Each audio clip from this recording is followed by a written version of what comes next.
Well, like every great story that's worth telling out there, this one starts with Sean Connery. He's dead? Like every great story out there, this one starts with Liam Neeson. And recently, Liam mentioned, I say this if, like, he's my friend. He had a mention about Star Wars having too much content out there. Basically, that there's so much Star Wars that it's ruining the mystery and the fun of the original films, and I can't say I disagree with him. But I also have a different opinion of how one would define a property that has to do with actually very much some of the heroes from books that I grew up with. I recently, actually over winter break, reread the Horatio Hornblower books. There's some beautiful new softcover editions out there. Loved it again like I loved it as a kid. It's a fun nautical adventure, but what I really love about it is the fact that it's a set series of books. I mean, yes, there's unofficial, sequels and whatnot, but the author passed away while writing them, never even finished the last book. So if you were to get the full series, and I promise this is the last hornblower slide, guys, we'll get to the comic book stuff. This is what's considered canon. Anything else added doesn't really affect this. It's looked at as, something a fan did, even a professional author. Well, let's put a pin in that for a moment. Looking at something like Spider-Man, all right? Well, much like Hornblower, he has a first appearance, right? A beginning that's quantifiable. But can you quantify Spider-Man's last appearance? Is it the, last issue of the original series, or is it the most recent issue to come out on stands? Again, the character is going to continue, and I think we all know why. I mean, Spider-Man stories still get to be told because, well, the owners still want to tell them. And much as Disney has purchased Star Wars, they also purchased Marvel, and Marvel toys, movies make a lot of money. Makes sense to keep these characters around. But is all of this new content being produced by new owners? When you compare this with Star Wars, it's kind of very similar, right? You've got unlimited Marvel content, now unlimited Star Wars content, and are both brands being diluted? And in a sense, I actually think, yes, there's just so many adventures Spider-Man has had at this point. I mean, some of them stand out more than others, and I always wonder why these don't become the influence for a lot of the movies. Why not just, adapt one of the really good storylines?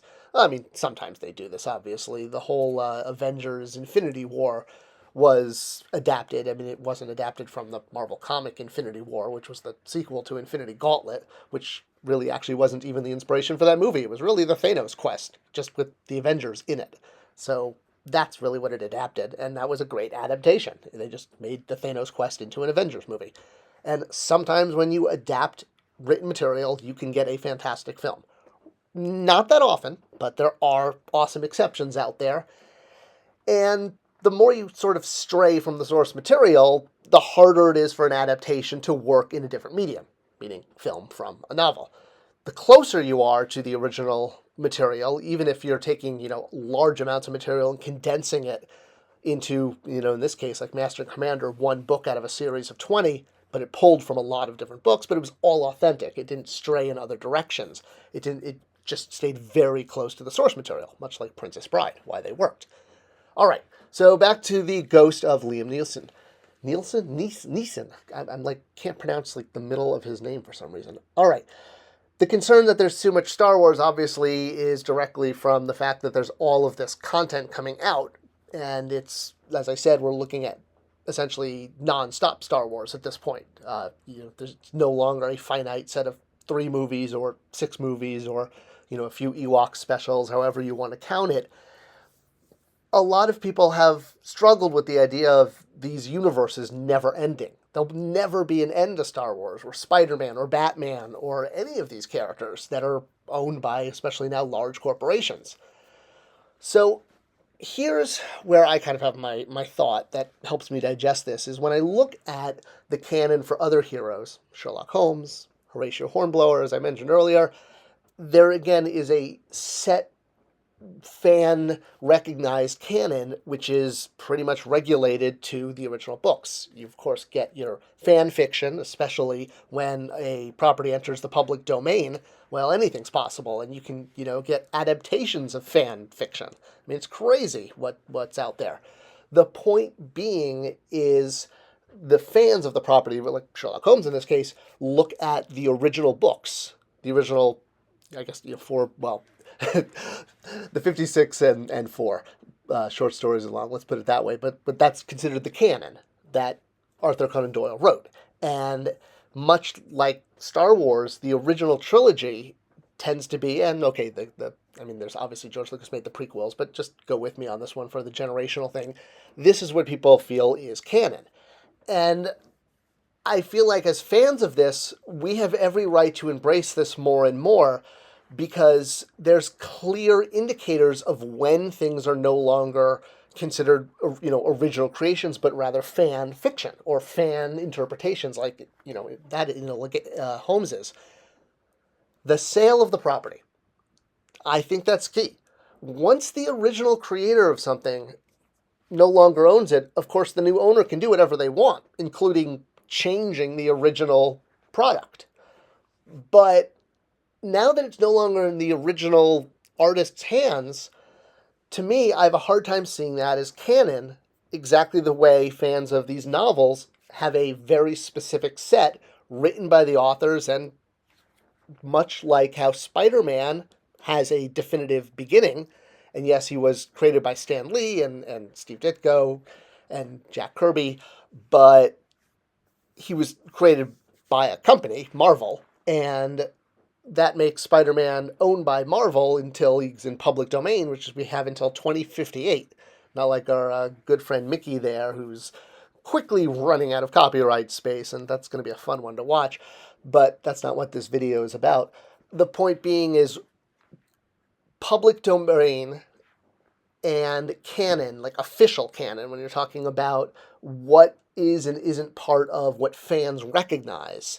Well, I think much as we use public domain law in order to ensure more stories can be written by fans in the future, well, the same thing is basically should be respected for selling a property. When a property either enters public domain or is sold off by the original owner, to me, obviously there's going to be new content made by people who own it and can do what they want. You hope that it's good. Some of it will hopefully be good. So, or some of it, is good. But even the original, creators of things have duds, and not everything is wonderful. There's bad issues of Spider-Man. There are downsides to Star Wars. So, again, going back to Qui-Gon Jinn, I look at all of this onslaught of content as fun, but it's fan fiction.